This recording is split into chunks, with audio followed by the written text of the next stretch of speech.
This computer. Hey everyone, this is episode 3 of weTHINK's UAV UGV Emerging Threats Working Group. So this week, it's again myself, Philip, the research manager, and Giannis, who is also one of our research manager on the team. And we're going to see what happened this week in the news and if there's anything interesting in our search. And so, what did you see, Giannis, this week? Is there anything interesting coming up on your side? Thank you, Philip. Yeah, what was interesting that I noticed this week was the market size for unmanned air vehicles and CUAS systems. For example, the unmanned air vehicle market was estimated at 24,845 million in 2020. And there's an estimated increase by 15%. And also on the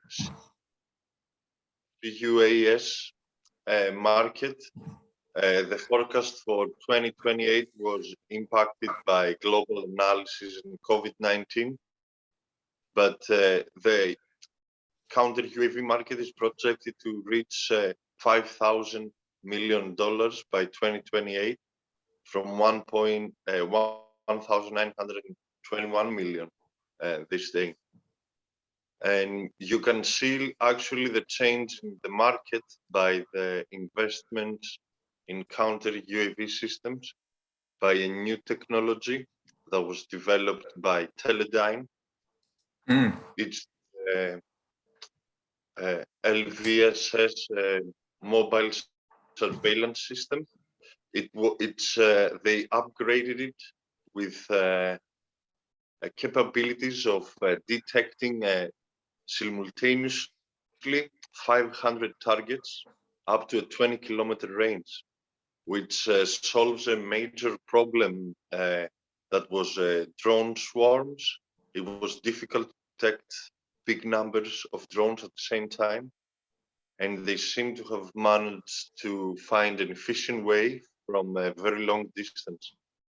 20 kilometers distance to be able to observe threats and specifically whole swarms gives a big advantage, and it's also a very mobile system, relatively cheap, and yeah, you can see the investment in the market in new technologies constantly. What have you noticed this week, Philip?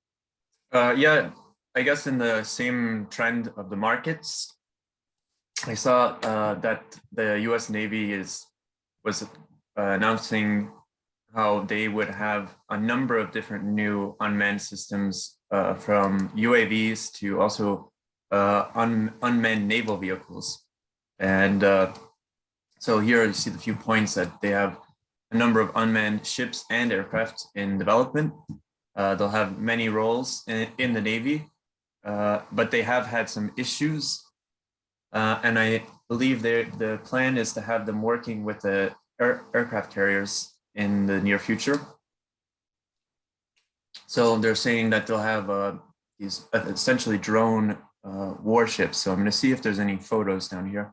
So we have there's a UAV, MQ-8B. Oh wow, with the folding wings, MQ-25.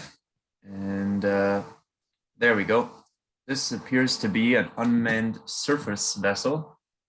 So I can imagine from DARPA, we can see the potential for threats there, or, you know, whether it's from an armed violent non-state actor being able to develop something. It makes me think of the Tamil Tigers and how they used basically like suicide boats to be effective against the Sri Lankan army when they're fighting insurgency. So I can imagine that something like an unmanned naval vehicle, if you're able to put explosives on it, that it could have a major effect in a number of different ways. And also for, I imagine, drug trafficking, if you have unmanned submarines or something like that, transporting drugs, it's a much lower risk.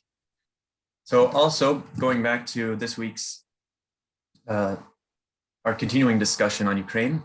So on one side, on the Ukrainian side, we see that that despite China's China's known close ties with Russia, and reports of Chinese technology having something like spyware or the ability to track or feed information and intelligence back to the Chinese government, the Ukrainian government went ahead and purchased a large amount of DJI drones from the Chinese government because of their importance in the operations against the Russians.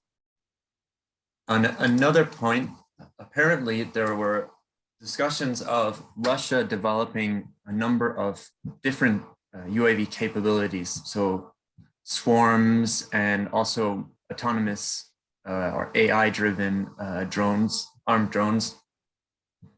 And the question that has been coming up this week, and since the operations, the invasion of Ukraine started, is where are all of these drones? Because the article was saying that just before the invasion of Ukraine, Russian forces were seen testing a bunch of swarm drones and other unmanned autonomous weapon systems capable of like tracking and targeting and shooting enemy aircraft.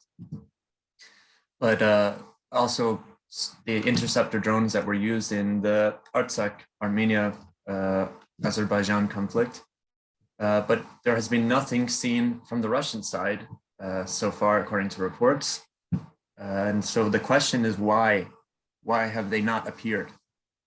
And some theories are that there are troubles with logistics, and we've seen that in general, a problem with the Russian military in the invasion of Ukraine.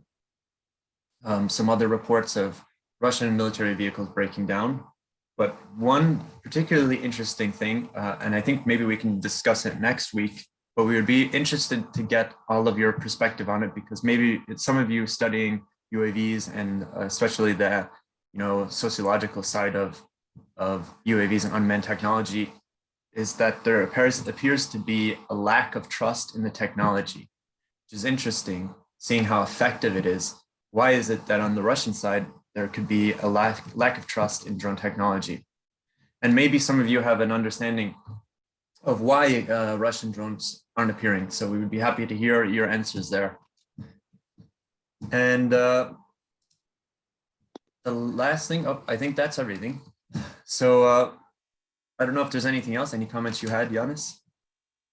No, it was very interesting, especially the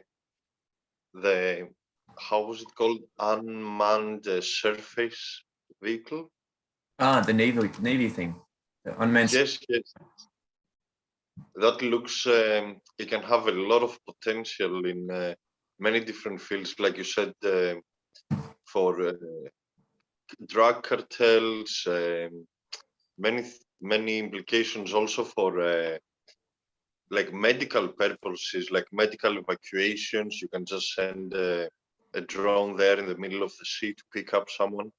Yeah. If there's one, it's fascinating, interesting week. All right. Well, thanks again for those of you who are watching. And of course, like always, if you have any research you would like to share or anything that you would like to present, we would be more than happy for you to make a video and we can share it on the Discord or on the weTHINK platform. Or if any of you would like to be interviewed, we would be more than happy. Or if you think of someone that would be interesting to do an interview with, we would be more than happy to invite you on and have a bit of discussion and to share your perspectives. And of course, if there's anything that you would like to share on the weTHINK platform or on the Discord, just feel free to post a video just like us. We record these on Zoom. It's pretty simple and straightforward, and just throw it up on the platform. So thanks again. And one last thing. Again, as we're developing our war game, we would be happy to have anyone that's interested in participating on either the blue team or the red team or the white team in the phase 1 or in the war game in general. So feel free to contact us if you're interested in that and share the information out. And in the coming weeks, we'll be sending out some invites and more details in that area as well. So I hope you all have a lovely week and lovely weekend. Take care. Bye.